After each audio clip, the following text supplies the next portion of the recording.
হজরত মুহাম্মদ সাল্লাল্লাহু আলাইহি ওয়াসাল্লাম কত বছর বয়সে নবুয়ত লাভ করেন? 40 বছর। হজরত মুহাম্মদ সাল্লাল্লাহু আলাইহি ওয়াসাল্লামের পিতার নাম কি ছিল? আব্দুল্লাহ। হজরত মুহাম্মদ সাল্লাল্লাহু আলাইহি ওয়াসাল্লামের মাতার নাম কি ছিল? আমিনা। কোন গুহায় হজরত মোহাম্মদ সাল্লাল্লাহু আলাইহি ওয়াসাল্লাম ওহী লাভ করেন? হেরা গুহা। কোন ফেরেশতা হজরত মোহাম্মদ সাল্লাল্লাহু আলাইহি ওয়াসাল্লাম ওহী নিয়ে আসেন? জিব্রাইল আলাইহি ওয়াসালাম। হজরত মোহাম্মদ সাল্লাল্লাহু আলাইহি ওয়াসাল্লাম কোন সফরে হিজরত করেন? মদিনা। হজরত মোহাম্মদ সাল্লাল্লাহু আলাইহি ওয়াসাল্লামের ডাক নাম কি ছিল? আল আমিন। হজরত মুহাম্মদ সাল্লাল্লাহু আলাইহি ওয়াসাল্লামের চাচার নাম কি ছিল, যিনি তাকে লালন পালন করেছিলেন? আবু তালিব। মক্কায় কোন ঘটনার সময় হজরত মুহাম্মদ সাল্লাল্লাহু আলাইহি ওয়াসাল্লাম নবী হিসেবে প্রেরিত হন? ওহী লাভ। হজরত মুহাম্মদ সাল্লাল্লাহু আলাইহি ওয়াসাল্লামের দেহ কোথায় সমাহিত করা হয়? মদিনা। মদিনা হিজরতের পর মুসলমানদের সাথে কুরাইশদের প্রথম বড় যুদ্ধ কোনটি? বদর যুদ্ধ। কোন হাদিসের বইতে হজরত মুহাম্মদ সাল্লাল্লাহু আলাইহি সাল্লামের কথাবার্তাগুলো সবচেয়ে গ্রহণযোগ্য? সাহিহ বুখারী। হজরত মুহাম্মদ সাল্লাল্লাহু আলাইহি ওয়াসাল্লামের পিতা মারা যান কত বছর বয়সে? জন্মের আগেই। হিজরতের পর হজরত মুহাম্মদ সাল্লাল্লাহু আলাইহি ওয়াসাল্লাম কোন মসজিদ প্রতিষ্ঠা করেন? মসজিদে কুবা। হজরত মুহাম্মদ সাল্লাল্লাহু আলাইহি ওয়াসাল্লামের কতটি কন্যা ছিল? 4টি। হজরত মুহাম্মদ সাল্লাল্লাহু আলাইহি ওয়াসাল্লামের প্রথম স্ত্রী কে ছিলেন? খাদিজা রাজি আল্লাহু আনহু। নবী সাল্লাল্লাহু আলাইহি ওয়াসাল্লামের কোন সাহাবী ছিলেন সবচেয়ে বেশি হাদিস বর্ণনাকারী? হজরত আবু হুরায়রা রাজি আল্লাহু আনহু। হজরত মুসা আলাইহি ওয়াসাল্লাম কোথায় আল্লাহর সাথে কথা বলেছিলেন? তুর পাহাড়ে। হজরত ঈসা আলাইহি ওয়াসাল্লামের মায়ের নাম কি ছিল? মরিয়াম। কোন নবীকে আদম বলা হয়? সকলের পূর্বপুরুষ।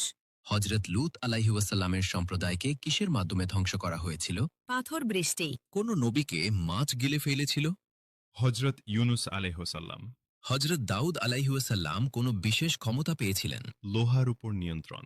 উঠে বসার সময় কি বলতে হয়? আলহামদুলিল্লাহ। হাসি খুশিতে কি বলতে হয়? মাশাআল্লাহ। কিছু দান করার সময় কি বলতে হয়? আলহামদুলিল্লাহ। সিঁড়ি উঠার সময় কি বলতে হয়? আল্লাহু আকবার। হাঁটার সময় কি বলতে হয়? সুবহানাল্লাহ। তওবা শব্দের অর্থ কি?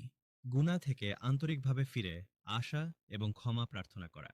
সাদকা শব্দের অর্থ কি? আল্লাহর সন্তুষ্টির জন্য দান খয়রাত। জাহান্নাম শব্দের অর্থ কি? পাপীদের শাস্তির স্থান। জান্নাত শব্দের অর্থ কি? চিরস্থায়ী সুখের স্থান। কোন সূরা পাঠ করলে শয়তান ও জাদু থেকে নিরাপদ রাখে? সূরা আল ফালাক। তওবা শব্দের অর্থ কি? গুনাহ থেকে আন্তরিকভাবে ফিরে আসা এবং ক্ষমা প্রার্থনা করা। সাদকা শব্দের অর্থ কি? আল্লাহর সন্তুষ্টির জন্য দান খয়রাত। জাহান্নাম শব্দের অর্থ কি?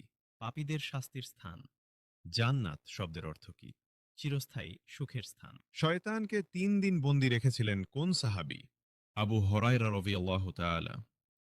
শয়তান কাদের রূপ ধারণ করতে পারে না? নবী ও রাসূলদের। কোন সূরা পাঠ করলে ঘর থেকে শয়তান দূরে যায়? সূরা আল বাকারা। নাউজুবিল্লাহ শব্দের অর্থ কি? আমি আল্লাহর কাছে আশ্রয় চাই। কোন সূরা পাঠ করলে শয়তান ও জাদু থেকে নিরাপদ রাখে? সূরা আল ফালাক। আল্লাহু আকবার শব্দের অর্থ কি? আল্লাহ মহান বা আল্লাহ সর্বশ্রেষ্ঠ। অনেকে বলে মরে গেলে মুক্তি পেতাম, কিন্তু সেখানে তো মুক্তি পাবে না। কবর দেখেছ, কিন্তু কবরের আযাব দেখনি। দুনিয়াতে শান্তি না পেলে মারা যাবেন, কিন্তু যদি কবরে শান্তি না পান তাহলে কোথায় যাবেন? হজরত মুসা আলাইহি ওয়াসাল্লামকে ফেরাউনের বিরুদ্ধে আল্লাহ কি সাহায্য করেছিলেন? লাঠি। কে হজরত ইব্রাহিম আলাইহি ওয়াসাল্লামকে আগুনে নিক্ষেপ করেছিল? নমরুদ। হজরত শোয়েব আলাইহি ওয়াসাল্লাম কোন সম্প্রদায় নবী ছিলেন? মাদিয়াম।